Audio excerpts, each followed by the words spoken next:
Well, if you live in Atlanta and you use Section 8 housing vouchers or you know someone who does, listen to this story. Potential federal cuts could impact you. Atlanta Housing receives 95% of its funding from the Federal Department of Housing and Urban Development, or HUD.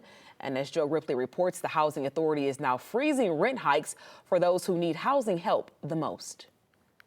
With prices going up in Atlanta, Kamaya Fuller says she has to work overtime just to make rent. It's no affordability in Atlanta, especially with the housing.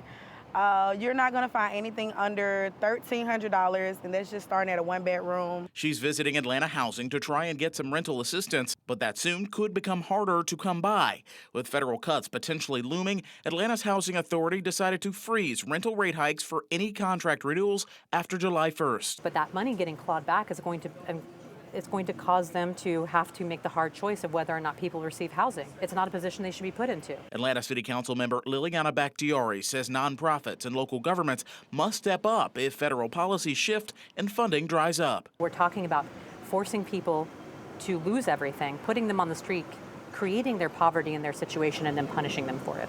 Matthew Nursey, an organizer with the Housing Justice League, disagrees with freezing rent rates because it could decrease the amount of properties that accept vouchers. We're really advocating for is for the city and the state to scale up the amount of housing and then to regulate corporate landlords and then deregulate the red tape when it comes to affordable housing development. Kamaya Fuller sees housing like air, necessary to survive and non-negotiable. No one wants to be homeless, of course. I just feel like housing just gives a sense of safety. You can be comfortable. It's just everyone needs somewhere to stay. In Atlanta, Joe Ripley, 11 Alive News.